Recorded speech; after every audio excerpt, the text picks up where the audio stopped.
Ქალბატონებო და ბატონებო, ძვირფასო მეგობრებო, მოგესალმებით.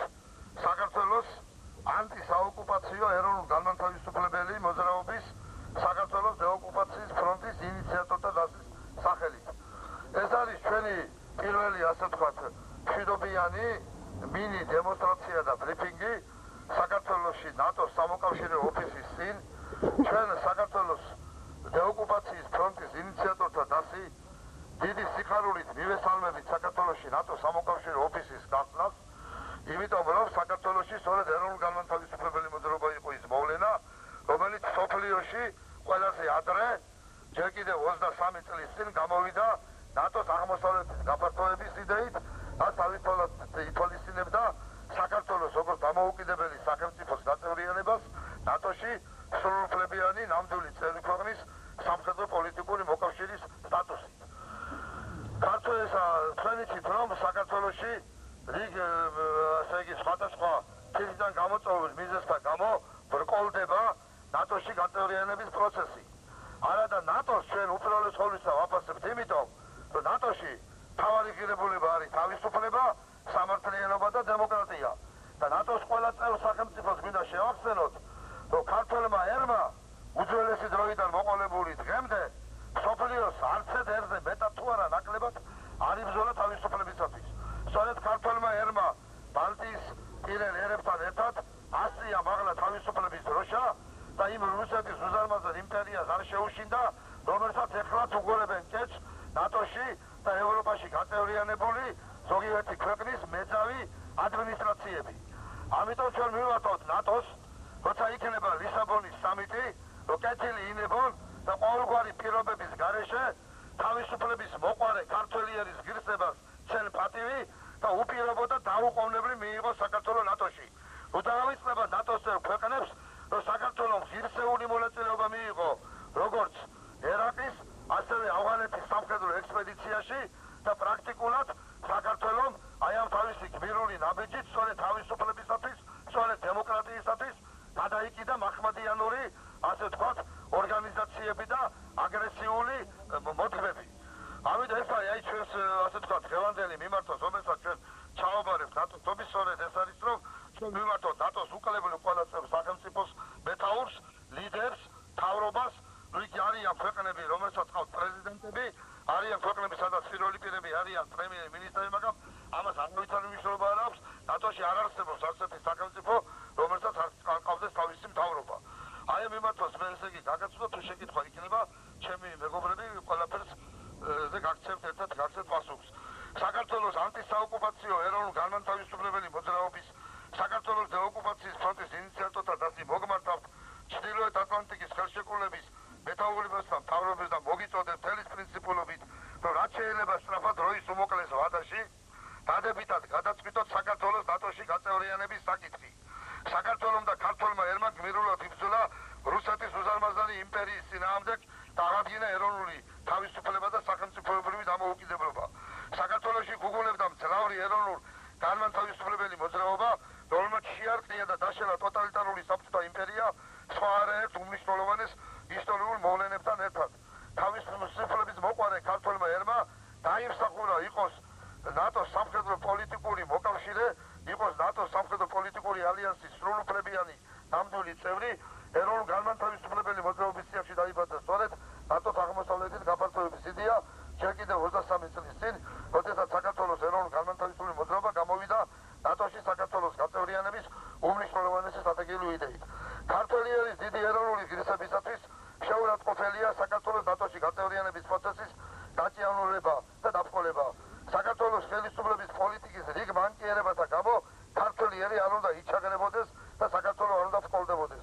ყოველივე ზემოთქმულიდან გამომდინარე კიდევ და კიდევ მოგმართავთ პრინციპული დაჟინებული წინადადებით, რომ ნატოს წევრმა სახელმწიფოებმა გამოიჩინონ კეთილი გონივრული პრინციპული ნება და არა უგვიანეს ლისაბონის შეკრებისა მიიღონ უმნიშვნელოვანესი ისტორიული გადაწყვეტა ნამდვილი წევრი ქვეყნის სტატუსით საქართველოს უმოკლეს ვადაში ნატოში გაწევრიანების შესახებ. ჩვენ აგრეთვე მივმართავთ ძვირფასო მეგობრებო, საქართველოს ესე იგი ყველა მოქალაქეს, ყველა ქართველს, ვინც ცხოვრობს უცხოეთში, ქართულ დიასპორებს, ქართულ სათვისტომოებს, რომ იმ დღეს, ესე იგი, ეს იქნება ნოემბერში, როდესაც ლისაბონში დაიმართება ნატოს წევრი სახელმწიფოთა სამიტი, ლისაბონში უცხოეთში, საორგანოებში ცხოვრება ქართველებმა უპირველეს ყოვლისა პორტუგალიაში, ესე იგი ესპანეთში, საფრანგეთში, იტალიაში და საერთოდ ევროპაში და მსოფლიოში ცხოვრება ქართველებმა, ვისაც მოუხერხებათ ნატოს იმ შენობის წინ, იმ ნაგებობის წინ, სადაც გაიმართება ასე ვთქვათ, აი ნატოს სამიტი მოვაწყონ მშვიდობიანი პოლიტიკური დემონსტრაცია საქართველოს ნატოში გაწევრიანების მოთხოვნით. და ჩვენ რა თქმა უნდა ვიმუშავებთ იმ მიმართულებითაც, რომ ვისაც არ ექნება იმის საშუალება, რომ წავიდეს ესე იგი ლისაბონში, აი აქ ნატოს ოფისის წინ ჩავატაროთ აი იმ დღესაც გაცილებით უფრო ხალხმრავალი აქცია.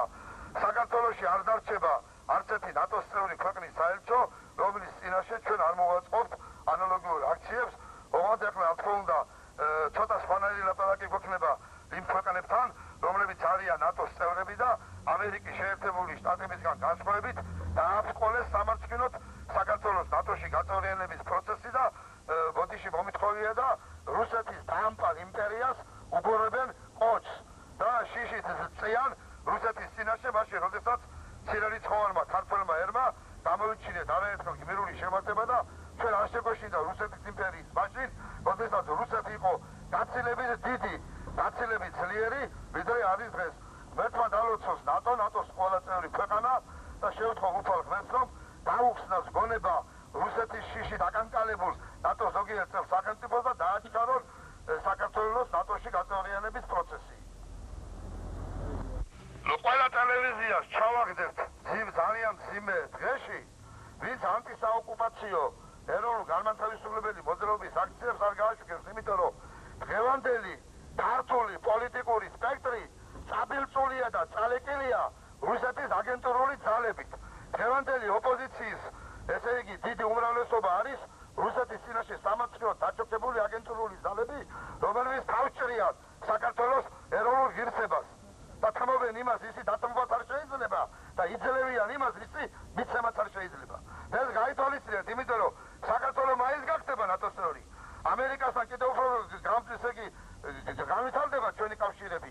საქართველოს მოვალ შევხედავთ ძალიან ძლიერ და აი იმ ძლიერ და ნატოში გაწევრიანებულ საქართველოში აი ამ მეტროვეების და პოლიტიკური უკანანის მოთამაშე პოლიტიკური ძალები და მათი მიმყოლი მეგობრები ძალიან მძიმე დღეში აღმოჩნდებით. მე გაძლევთ პირადად ამის გარანტია. მე მინდა სიტყვა გადავცე ბატონ ლაშა ხეცურიას, რომელიც არის ჩვენი მოძრაობის ერთ-ერთი აქტიური წევრი.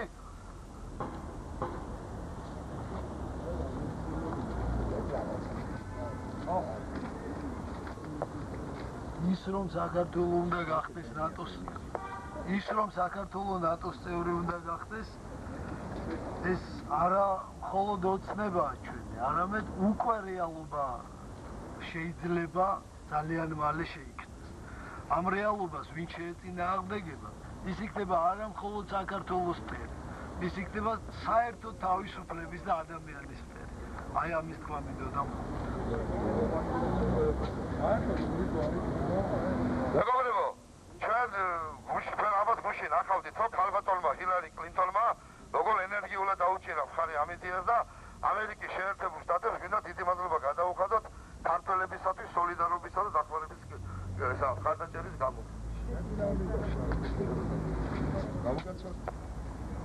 მე ერთი რამ მინდა დავამატო ბატონო. ერთ რამ მინდა დავამატო. საერთოდ ცუდი არ იქნება თუ ჩვენ პარლამენტში ზეწოლას მოვახდენთ, რათა გაატარდეს ლუსტრაციის კანონი, იმიტომ რომ ამ ასე ვთქვათ აგენტურის მეშვეობით ყოლდება მე მგონი ნატოში საქართველოს გაწევრიანება. აი ეს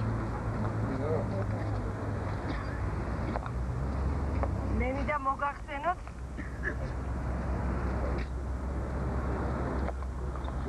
მინდა მოგახსენოთ რომ ბატონი ირაკლი წერეთელი იყო პირველი, რომელმაც გამოთქვა სურვილი ნატოში გაწევრიანებაზე თავიდან და ბევრ ძალიან ზღაპრად მიეჭდა ეს და ვიმედოვნებთ, რომ უფალი იქნება ჩვენს მხარეს და ბატონი ირაკლი წერეთელი დააგვირგვინებს ჩვენი ქვეყნის ნატოში გაწევრიანებას.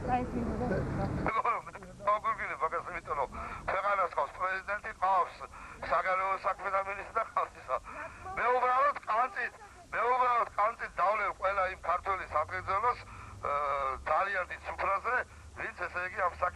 ფაქტურად განახორციელებს.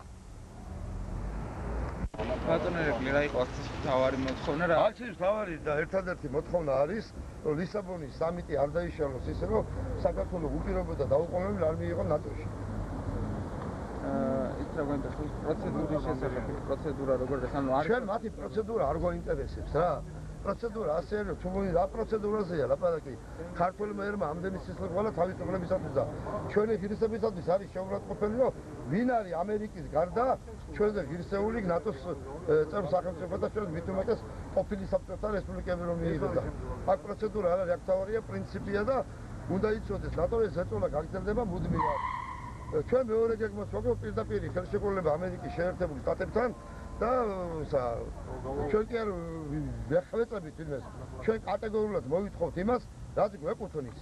იმიტომ რომ ნატოს წევრი რო იყოს სახელმწიფო, მაშინ რუსეთი ვერ აიღებდა ზორს და ვერ შეუქმნიდა საქართველოს, ასე ვთქვათ, საფრთხეს და ვერ განახორციელებდა ქართველების წინააღმდეგ იმ აგრესიას, რომელსაც რუსეთის დამპალი იმპერია ახორციელებს ყოველ დღე.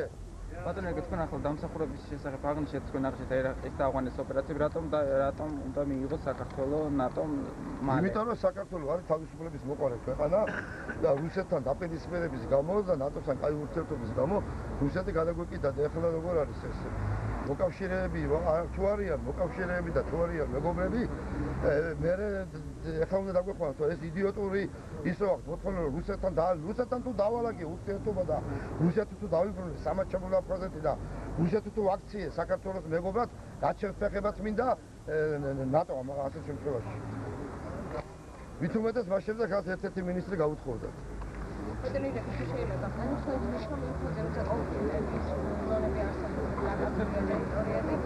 არის შესაძლებელი შეიძლება კი არა აუცილებელია უნდა გაგვეწევრიან რომ ის ტერიტორიები დავიბრუნოთ და დანარჩენ ტერიტორიებზე ვეღარ გაბედოთ რუსეთმა შემოტევა კიდე ერთი